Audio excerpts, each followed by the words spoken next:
Hello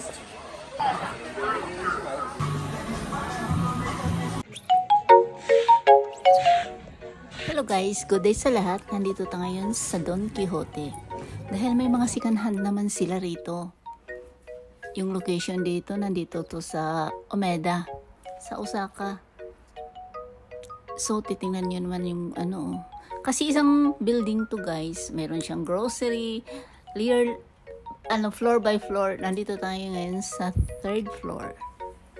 So, ito na nga. Nandito tayo ngayon sa mga luxurious items. May nakita ako ditong Vuitton. Tapos ano siya guys ha? Yung rank niya S. Ibig sabihin hindi siya nagagamit gaano. Kaya close to bago pa talaga. Kaya medyo pricey din. Mga Vuitton naman ito ditong banda dito. Nakasalamin sila lahat. Hindi natin pwede hawakan. Ayan yung scenario niya. Ito rin, maganda rin ang quality nito. Medyo pricey nga lang. Pero, guys, mura na yan. Dahil mga vintage na rin kasi ito eh. So, ang lawak dito. At ito, isang Gucci naman. Pero, A ang rank niya. Tingnan mo, used A. Guys, mura na siya dahil itong lapad lang mahigit. At tama lang din yung laki niya ha. Parang kilikilibag lang siya. So, ito ang bongga. Dahil tingnan mo naman, 35 kalapad mahigit.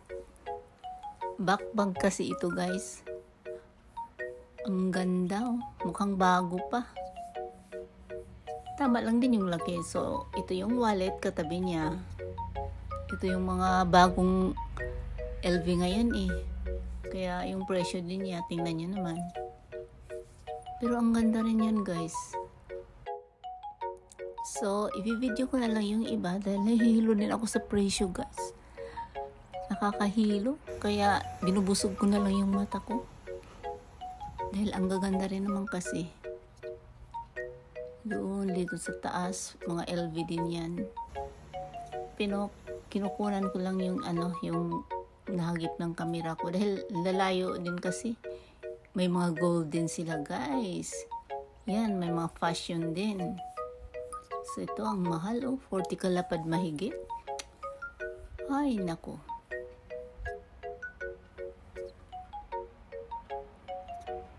Grabe, tingnan nyo naman. Mga sosyalin dito. Itong Don Quixote kasi rin to guys, ang daming mga turista. Kaya yung nila rin dito, yung mga bags din nila rito, karamihan luxuries. Tapos yung hindi gaanong luma, may mga vintage naman, may mga rin, may mga bago, mga mix nga sila rito. Kaya yun lang ang maganda rito. Kasi updated sila. O, tingnan nyo naman guys. Ang gaganda, diba? Yung presyo rin maganda dahil ang ganda naman talaga.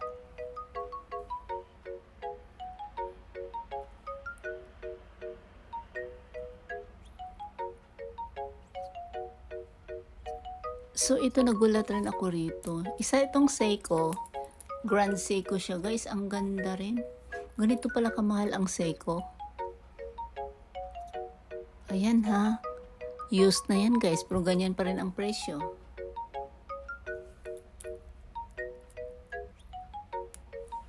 Yung parang na rin. Yung parang simple na Rolex. May mga ganyang presyo din. Tag 100,000 mahigit. Yung napakasimple ba? Wag lang yung bonggang-bongga ha. So, ito naman yung Prada. Sosyalin, gold na gold siya. Ang ganda to pang party. So, yan ang presyo nyo guys. Special price pa yan.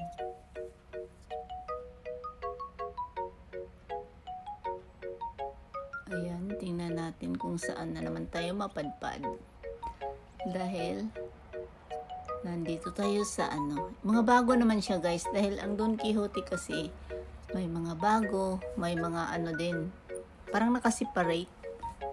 Kaya dito sa mga, hindi to siya luxuries kay ha. Mga ano lang, mga coats, mga MK.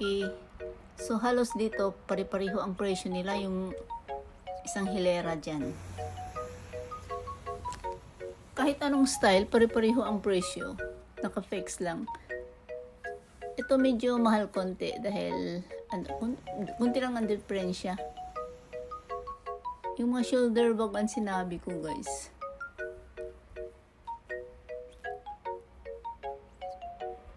So ito din. Lapad din yan siya. Itong MK nito, maganda rin siya ha, kulay itim. Mura pa. 6K mahigit lang yan guys. Bagong bago. Kasi hindi na, dito banda guys, hindi na to hindi na to mga use, mga bago na to. Ayan, yung mga shoulder bag yan, halos magkapareho yan ang presyo. Iba-ibang kulay, iba-iba lang ang design.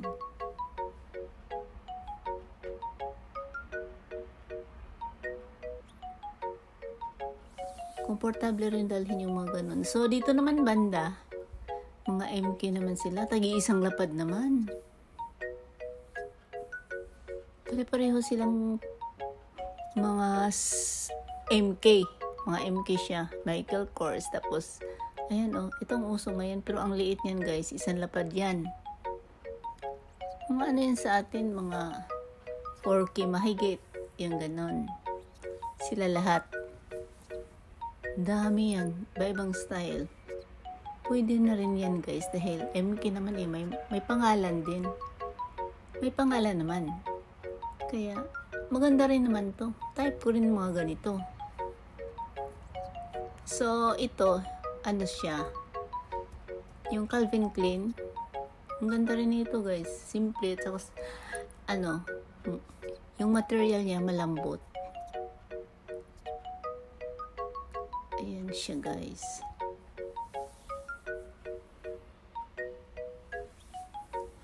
Ito rin Calvin Klein.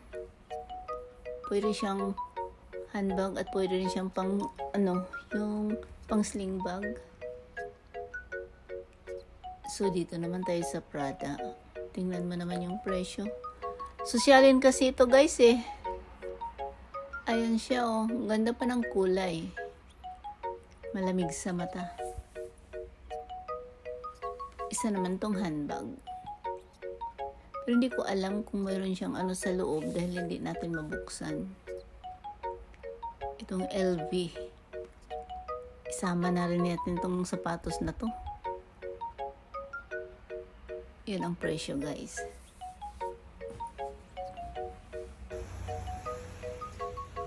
Talagang ang ganda Mukhang bago din. Ayan sila.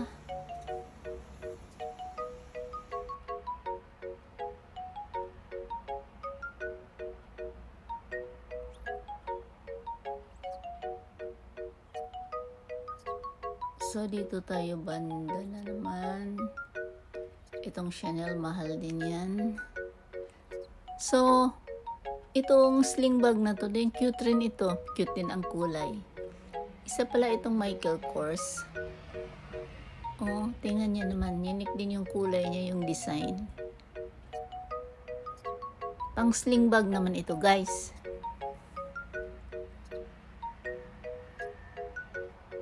Ang cute.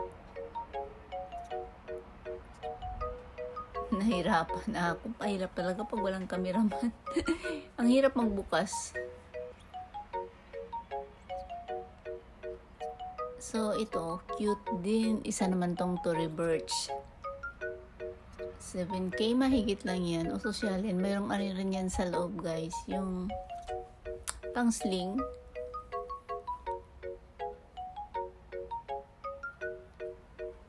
Ang linis din.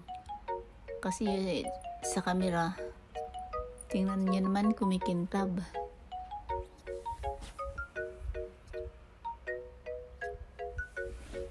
Tama lang din yung laki. Sosyalin din yung dating.